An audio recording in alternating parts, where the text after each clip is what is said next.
You need two things for a successful online lesson: an audio-video connection and an online whiteboard. In this video, I will show you how this setup works. I usually recommend Skype for the audio-video connection. It is free to use and easy to set up.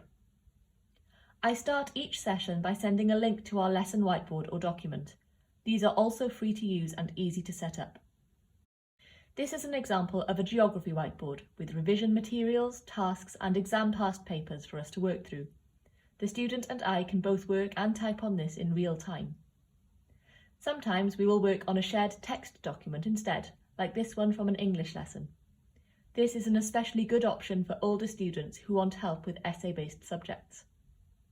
Whatever whiteboard or software is used, each student's work and revision notes are organised and available for them to revisit whenever they like. That's an overview of how online tutoring works. It's easy, convenient and engaging.